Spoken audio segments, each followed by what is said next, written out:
Pronto, bem-vindos, caros ouvintes, caros espectadores, assim, neste Up Pessoas. Eu chamo-me Ricardo Romão, faço parte da Agência de Comunicação e Marketing da APG, a marca a sério, e hoje estou muito bem acompanhado. Mas antes de introduzir aqui o nome, vou só introduzir aqui algumas informações e depois nós aqui vemos quem é esta pessoa que está à nossa frente. Vocês já estão a ver, obviamente, mas pronto.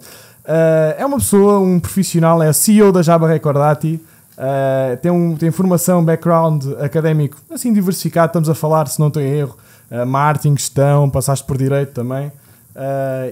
Perfeito. E digamos que é uma das pessoas, em termos, é o CEO da Jabba Recordati, como já disse, mas é uma das pessoas mais icónicas, pelo menos assim, no setor que nós conhecemos e que eu tenho o prazer de conhecer pessoalmente e por aí, que acho que vai ser uma excelente conversa. Recorte Nelson. Aliás, uma salva de palmas para o Nelson. Estamos aqui, é o Nelson Ferreira Pires. Estamos aqui 3 pessoas em 7, mas bem podíamos estar muitas mais, porque para quem vota 3 anos consecutivos como o melhor CEO, melhor líder pela Human Resources, claramente podíamos estar aqui centenas de milhares de pessoas. Eu não sei se foram centenas, mas foram milhares. Foram milhares e foi um orgulho gigante, até porque no meio estavam CEOs que eu acho que são muito mais icónicos do que eu, de empresas muito maiores que a minha, mas o objetivo era CEOs com quem gostasse de trabalhar.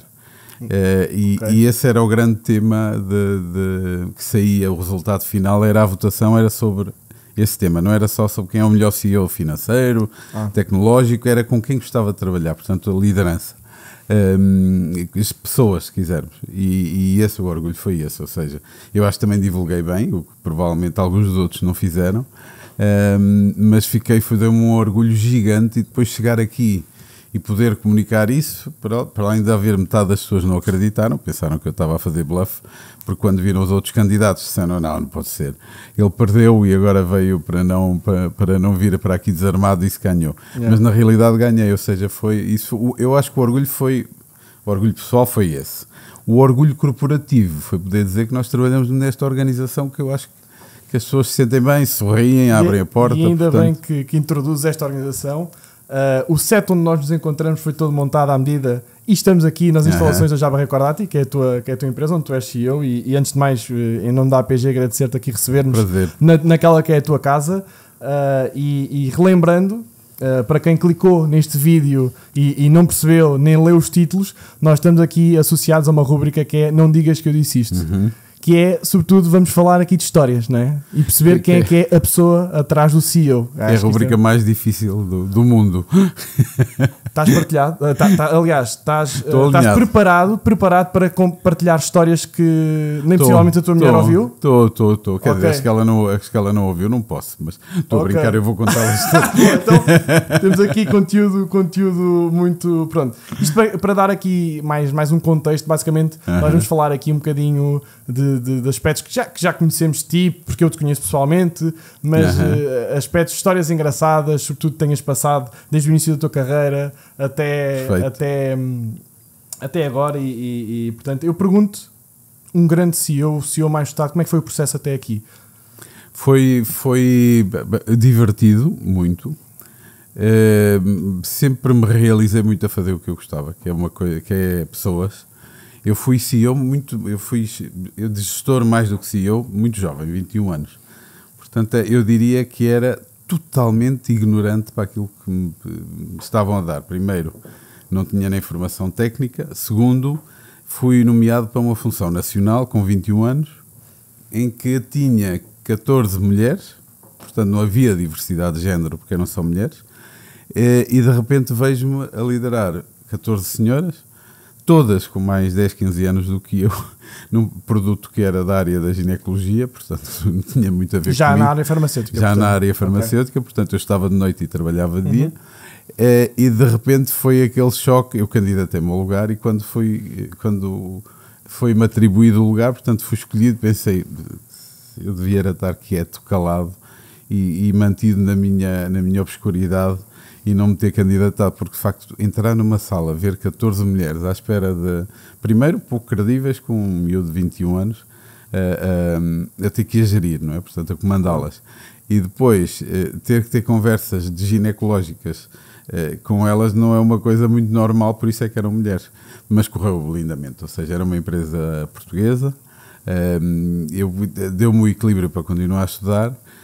Tenho histórias fabulosas que eu ficava mais vermelho quando apresentámos o produto do que a minha colega ou os clientes com quem íamos falar, na altura maioritariamente ginecologistas mulheres.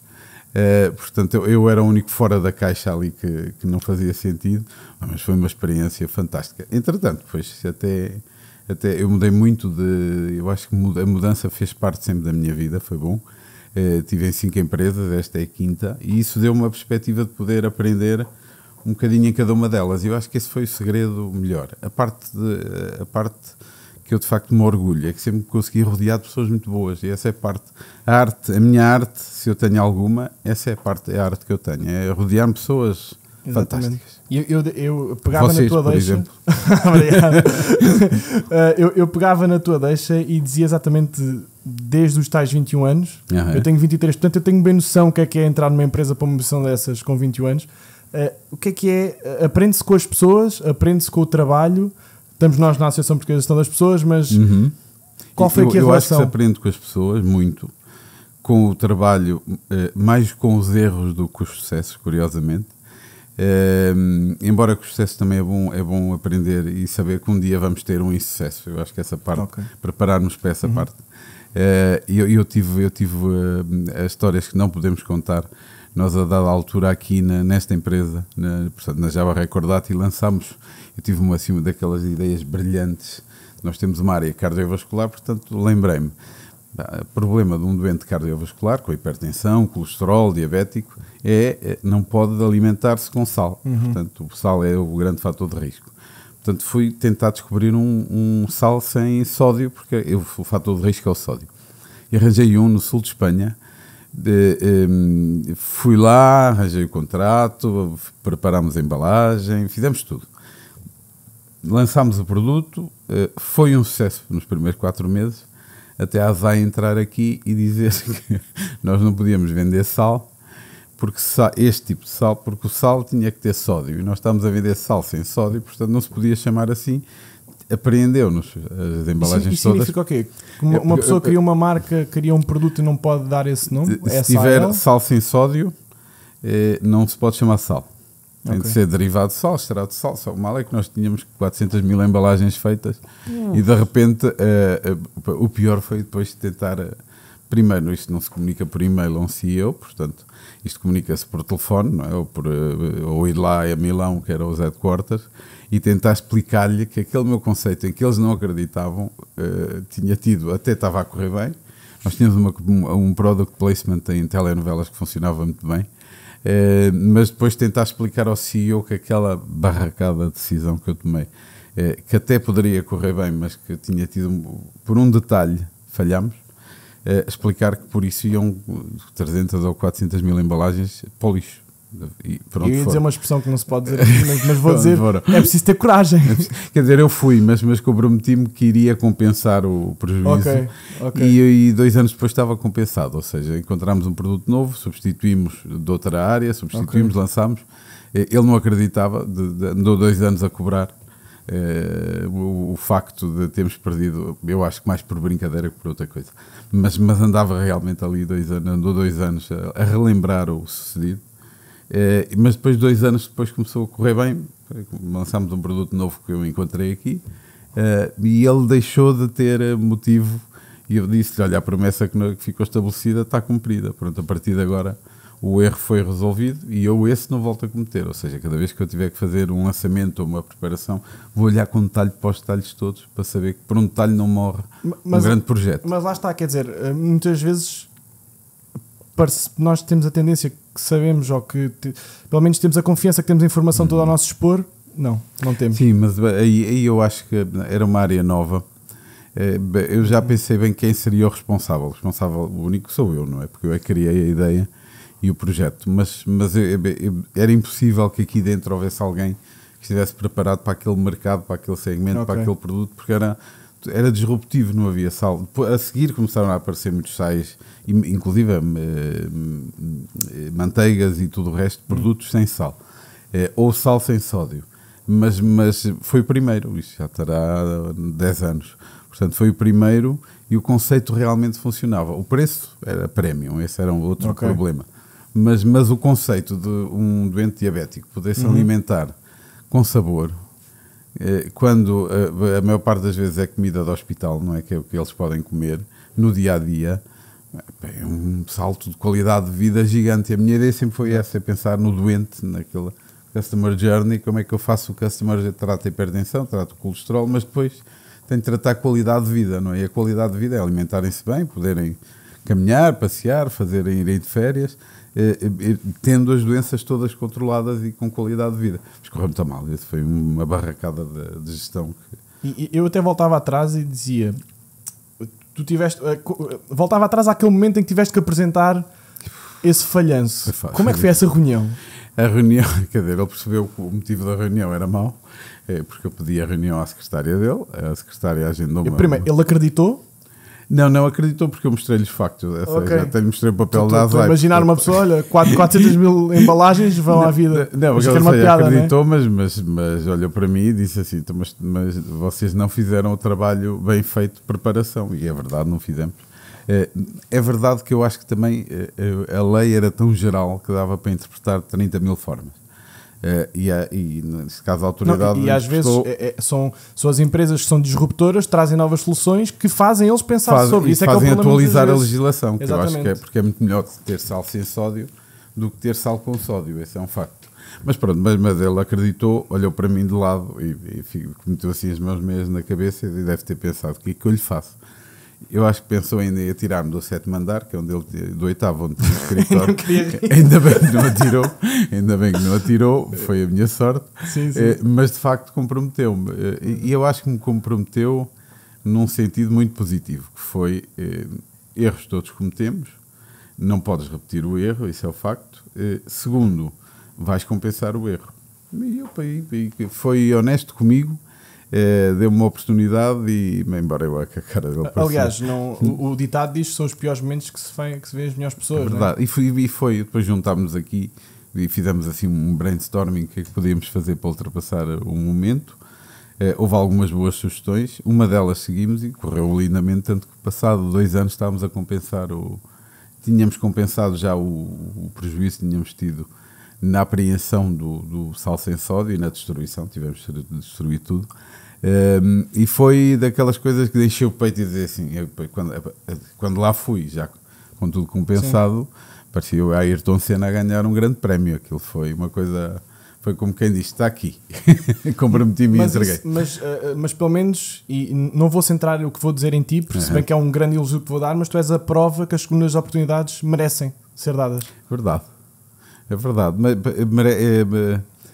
eu acho que merecem, quer dizer, o erro deve ser respeitado, não deve ser repetido. Essa é a parte, claro. Porque eu acho que errar, todos vamos errar numa coisa ou noutra, e aborrece-me muito errar por 2 motivos: falta de preparação, as pessoas, que foi como aconteceu, e por preguiça. Essa é a parte que eu vivo muito mal, já não gosto de nada. Agora, por uma pessoa que não podia estar preparada, por uma circunstância nova, por uma tecnologia que aparece e que muda totalmente a base do plano, faz parte da vida, não é? Portanto, ninguém, aí não ou é erro ou é desconhecimento, desde que não seja maldade ou preguiça, ou seja, ou desleixo ou incúria, mas isso eu vivo bem, desde que não seja repetido, não é? E quantas vezes contaste esta história a teus product managers? Estou a dizer 0? Eu acho que 0. 0 é a primeira, então. O pior é que alguns deles viveram a história, portanto sabem a história. Tipo, olha, agora não inventes que eu também tenho uma para dar ainda. Houve um desgraçado que era o responsável do produto que pensou, a culpa vai ser minha. Não é? Porque, claro, e não era, de facto, eu realmente não tinha culpa nenhuma, era uma pessoa, portanto participou no processo como eu, e eu em última análise sou responsável pelas boas e más decisões. E, portanto, nunca apareceu o nome dele, nem nunca esteve em causa, mas eu lembro-me tanto da cara dele quando comuniquei, olha, tivemos uma apreensão do estoque, portanto, não vamos poder, é uma questão regulamentar, não é nenhuma questão criminal, não é nada disso, é uma questão regulamentar e dúbia, ainda por cima, mas pronto, mas temos de seguir o que diz, neste caso, a polícia da área comercial, que é a ASAI, Mas a cara, eu lembro-me a pensar da pessoa que estava em minminha frente, que era o gestor responsável, a dizer assim: vou ser eu o culpado. E não foi, claro, o culpado fui eu, portanto resolvemos o assunto no instante. Foi 2 anos, estava compensado. E foi uma coisa que ficou circunscrita, portanto, estamos a falar de uma empresa que é multinacional. Tu tens, e já vamos lá também, tens até responsabilidade sobre vários países. Já não, quer dizer, agora tenho em África, mas já eu pedi para sair, contratámos boas pessoas no Reino Unido e na Irlanda, e eu disse, tu tinhas Reino Unido, Irlanda e mais África, portanto alguns países da África, mas pensei, eu já não tenho grande valor a acrescentar nestes mercados, porque, portanto, o Reino Unido e a Irlanda, mais com o Brexit. Agora ficam as histórias, que é para contar aqui. Agora fica, e fiquei assim com aquele ar, tirem-me daqui, porque o que eu vou fazer é só estragar negócio. Porque quem cá está conhece melhor que eu, é melhor do que eu neste mercado, claro. Portanto, agora avancem. Mas conseguimos quintuplicar as vendas nestes 2 mercados, ou seja, em 3 anos multiplicámos por 5 o valor das vendas, e essa também é uma medalha de cordiça que eu ostento. Mas multiplicaram aqui. Após a saída? Após a tua... Não, enquanto eu lá estive, cheguei com valor e saímos, valia 5 vezes mais. E agora continua a crescer, portanto, ou seja, foi algo, a pessoa foi bem escolhida, mas também o tempo que lá estive foi sustentável, ou seja, não foi eu saí e caiu, não, eu saí e continuou a crescer, boa pessoa, e a estratégia definida foi bem montada. Agora, se me perguntarem, que eu estava farto de comer fish and chips e dormir nos hotéis, que era ao lado do aeroporto, e ter um escritório onde as pessoas trabalhavam das 9 às 4h30 da tarde, e às 4h30 já não estava ninguém. Isso não, eu prefiro a desorganização portuguesa de chegar às 9h30 e serem às 7 ou chegarem às 10.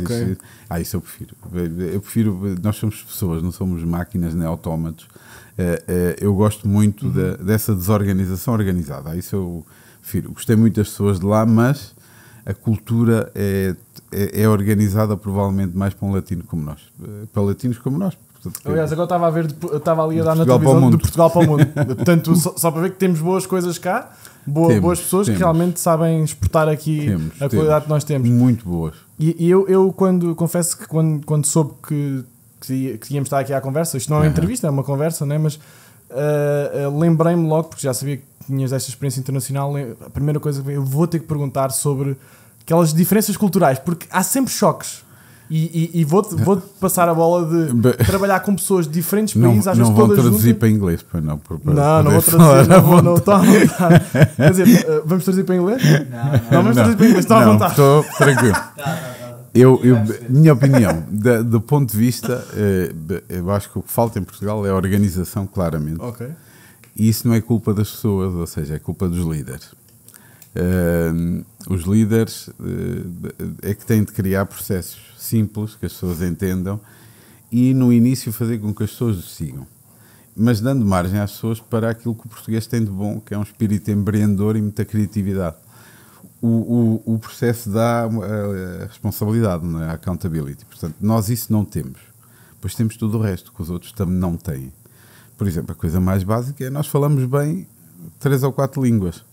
Portanto, nós encontramos um espanhol, falamos portunhol, enquanto lemos um italiano, falamos italianol, encontramos um francês, falamos françonhol. Eu, por acaso, o françonhol não consigo chegar lá ainda. E tive francês na faculdade e aquilo... Pois, mas a maior parte da minha geração teve francês como base, portanto, até falamos francês. Não, pelo menos no meu caso, eu tive espanhol, portanto, eu vivi ao pé da fronteira, por isso é que não... Não, mas a geração mais recente já tem espanhol já de base, e ainda bem, porque o francês já é menos utilizado.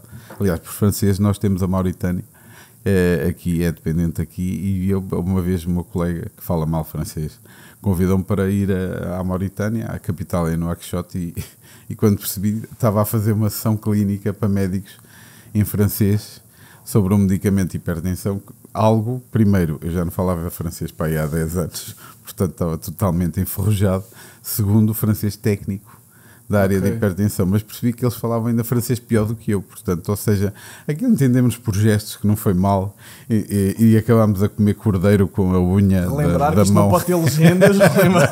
Gente fantástica aí na Mauritânia. Diferenças nomeadamente com os anglo-saxónicos. Eles não têm flexibilidade, eu acho que não têm um espírito de sacrifício, não têm accountability, ou seja, não se sentem... não sentem que para receber têm de contribuir. São de facto estruturados, não conseguem fazer diagnósticos corretos, ou seja, dizer assim, eu sou fraco aqui e posso melhorar neste ponto. Não, também não tem essa humildade. Não, zero humildade. Acho que, primeiro, por último, é um mercado muito caro do ponto de vista de recursos humanos. Parece flexível, mas é caro se for flexível. As pessoas culturalmente, eu acho que interagem pouco, não criam relações sociais, criam relações laborais puras e duras ou profissionais. Mas espera aí, eu tenho ideia, aliás, o meu pai foi também delegado, já tinha dito. Eu tenho já ideia tinhas dito. E ele até teve numa empresa também do setor, obviamente farmacêutica, e ele acho que chegou a ser representante dos delegados de Portugal a nível europeu. Pá, e penso que vocês têm e sobretudo tu que tiveste ligado, têm jantares, não sei se têm almoço de negócio ou assim, isso às vezes causam fricções, não é? Tem, mas temos cá, ou seja, temos em Espanha, temos em Itália. Nós tentamos, nas zonas boas. Se é para escolher, nem mais. Ou seja, eu percebo também para comer fish and chips, se calhar fazer um workshop em Inglaterra não tem piada nenhuma. Mas, por exemplo, facilita muito mais fazer um webinar remoto no Reino Unido, assistem muito mais, do que se nós convidarmos. Na Irlanda fizemos aqui um congresso fantástico de hipertensão, com um pool de Key Opinion Leaders fantásticos, melhores do mundo, e convidámos médicos irlandeses e a pergunta que eles fizeram foi: é sábado? Eu tenho a minha família. E uma pessoa diz: nenhum português daria uma resposta destas olhando para aquele programa. Eu acho que iria a correr sim. Uma semana antes para poder estar presente. Portanto, ou seja, eu acho que há pouco espírito de missão neste tipo de cultura para o trabalho. Agora, que é um trabalho muito mais organizado que o nosso.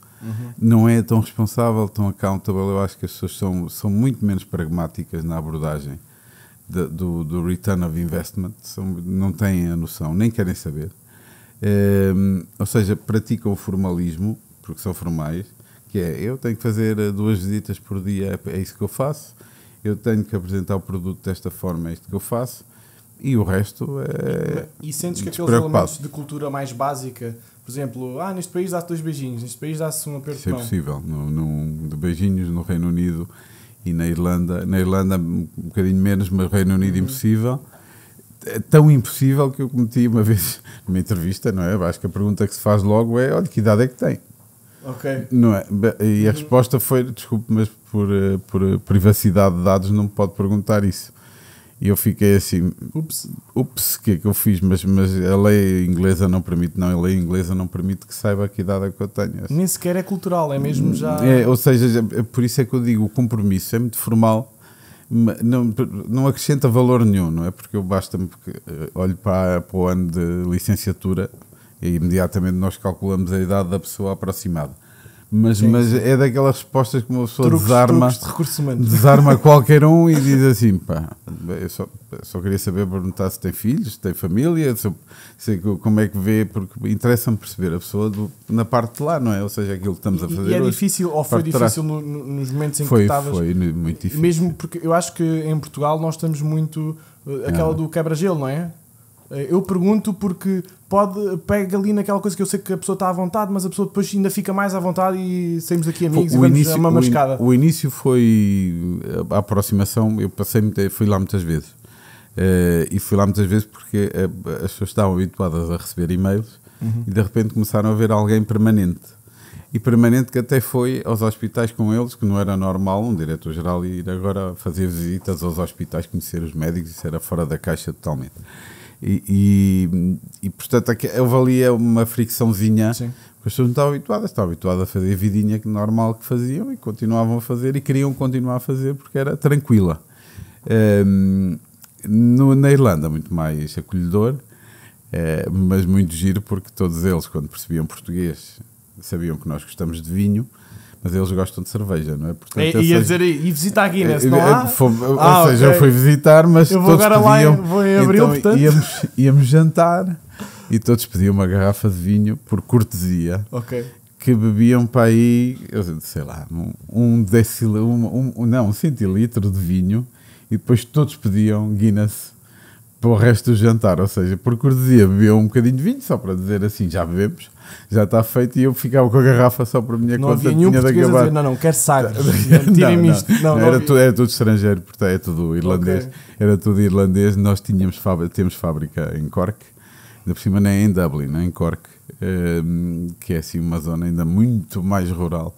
Se a Irlanda já é uma zona, comparado com Portugal, que eu diria que parece Portugal há 20 anos, do ponto de vista dos locais para onde se vai, da forma como se está. Cork ainda é pior. As pessoas são fantásticas, eu acho que são acolhedoras, muito formatadas dentro daquela caixa de muito católicas, ou seja, isso são. Mas depois tem estas coisas fantásticas. Todos bebem canecas de 1 litro de Guinness, bebem para aí 4 ou 5, homens e mulheres. Vamos fechar negócio ali nos pubs.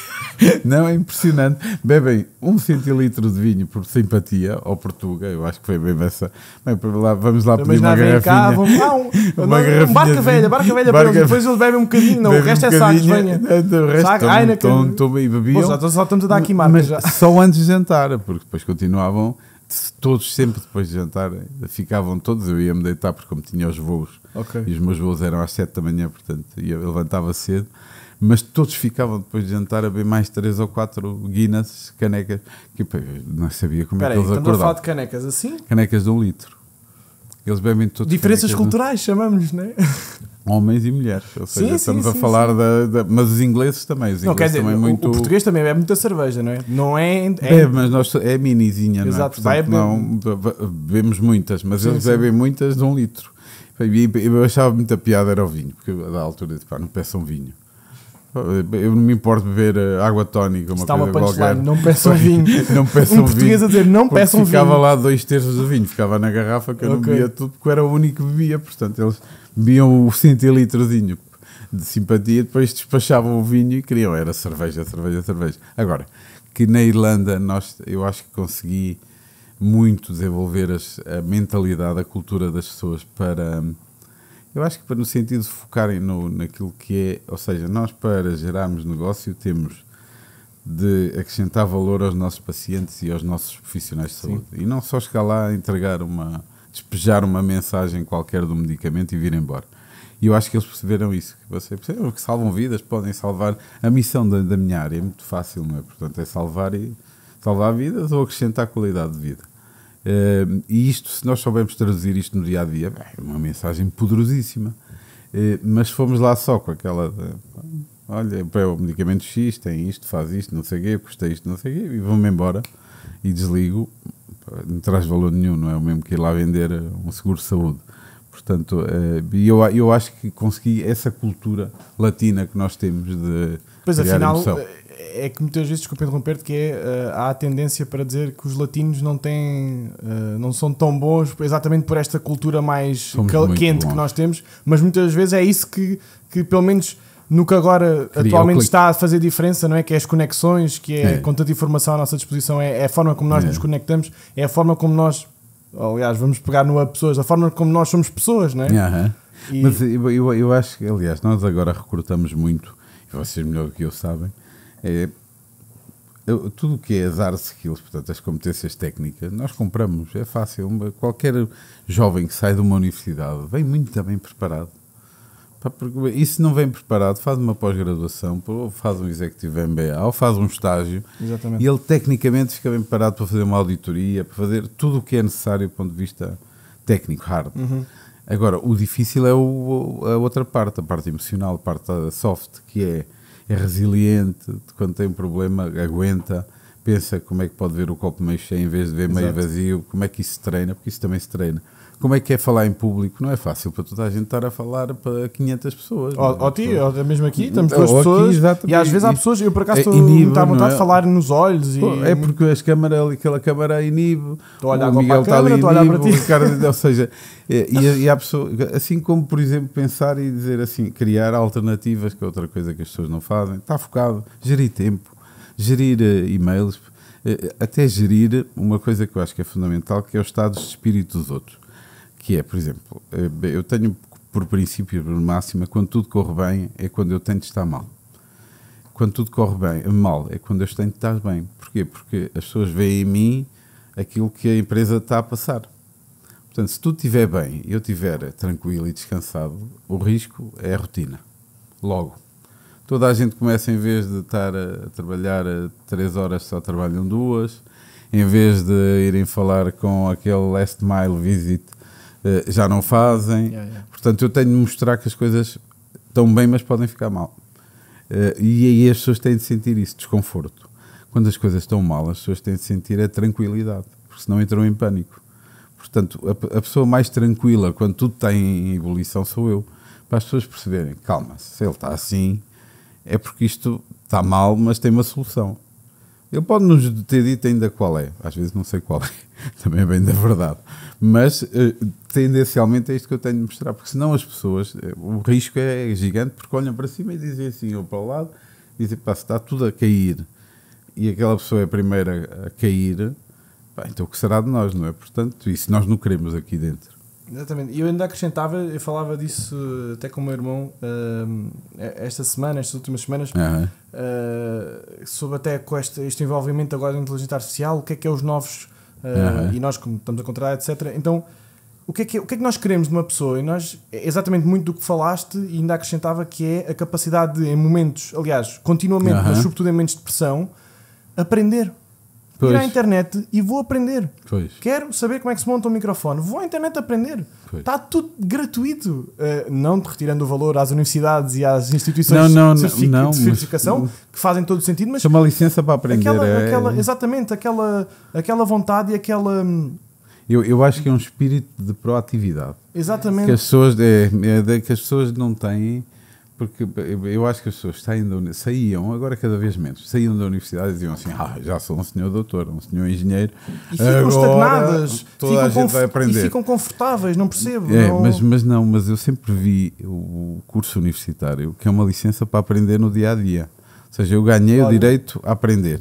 Excelente, exatamente. Portanto, ou seja, e porquê? Porque eu já prepararam-me tecnicamente, não em tudo, e o que vai acontecer é que agora eu tenho de pôr isto em prática.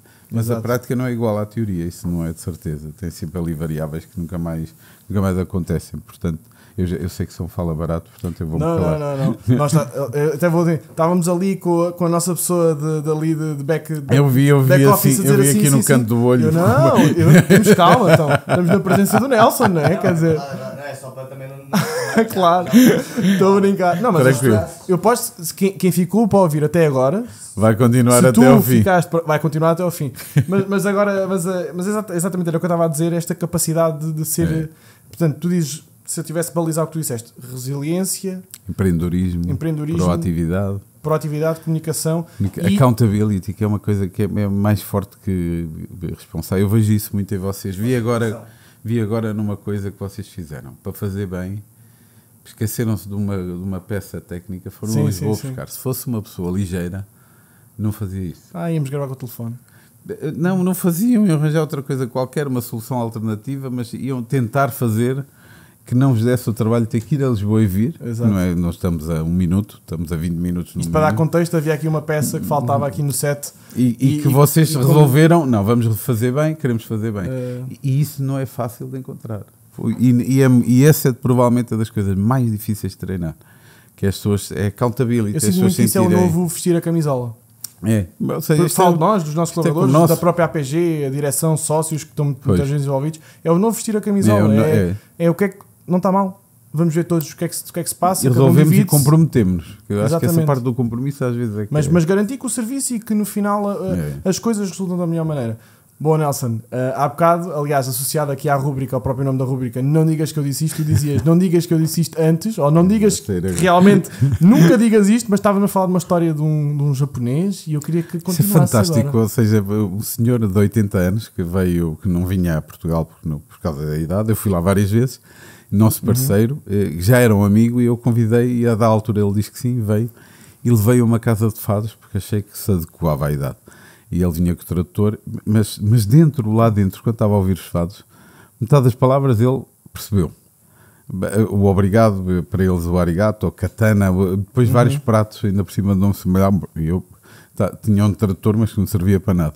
Mas depois o mais impressionante foi que viemos para a rua fumar um cigarro, o senhor fumava, estava lá a fadista. E, portanto, eu decidi, vamos tirar uma selfie com a fadista, que ele vai ficar todo contente, porque ainda por cima é uma fadista bonita. Cantava bem, mas era bonita. O senhor assim meio envergonhado, o trator a dizer, não tires, que é um senhor e tal, ele é multimilionário. Eu disse, isso é um problema dele, eu não tenho nada a ver com isso. Tirámos a fotografia. Passou, ficou tudo bem. Um ano depois eu voltei, e o que é que eu descubro? Descubro na secretária dele. Nós quando entramos em qualquer local no Japão temos de tirar os sapatos e calçar os chinelinhos, portanto lá ia eu com os meus chinelinhos, e na secretária dele tinha 2 fotografias, a da família e a fotografia, a selfie com a fadista e comigo. Eu acho que era mais pela fadista do que por mim, mas pronto, mas estava era uma lá, selfie com mas caras era uma bonitas. selfie, pelo menos 2, a dele e a da fadista, e impressionou-me como é que as pequeninas coisas têm um impacto na vida das pessoas. E nós todos interpretamos de maneira diferente. Portanto, tenho ali um amigo que vou visitar este ano e que me encanta, mas teve um impacto que não me estava à espera, portanto, e fez-me ver as coisas pequeninas de outra forma. Portanto, essa foi porque estava à espera de ver tudo menos a fotografia do Nelson no Japão, não é? Mas pronto, mas correu bem. De mal ou menos. Excelente história. Correu bem. Exato. Aqui que já estamos na reta final. Acho que foi bastante. Gostei muito da conversa. Lá está, é disto que vivo a pessoas. A cereja no topo do bolo. E acabámos aqui de uma forma excelente. Que as pequenas coisas têm um impacto numa dimensão muito maior que às vezes nós nem estamos à espera. Portanto, daqui a 10 anos fazemos um novo podcast com a inteligência artificial a bombar aqui. Já nem há microfones, porque isto vai aparecer do ar. E vamos falar de mais histórias. Combinado? Combinado. Se eu ainda estiver demente e senil e já não me lembrar de nenhuma. Não, acho que... Não, mas... Eu acho que vou lá. Começares a fazer um notebook. Histórias para o próximo pessoa. O Miguel Tamanata no notebook. É isso. Pronto, muito obrigado, Nelson. Valeu, obrigado, está bem. Foi um prazer. Prazer igual. À vossa. E já agora também fazendo aqui estamos a gravar naquela, né? Fazendo aqui uma nota a todas as pessoas que estão a ver, que acompanhem todos os conteúdos que são associados aqui ao A Pessoas. Há mais rúbricas, temos a revista, temos os conteúdos online, temos os eventos da APG. Passem nas plataformas, redes sociais da APG, websites oficiais da APG, saibam tudo, estejam conectados e com os vídeos updates, digamos assim, informação que vamos dando, e estejam por aí. Até à próxima.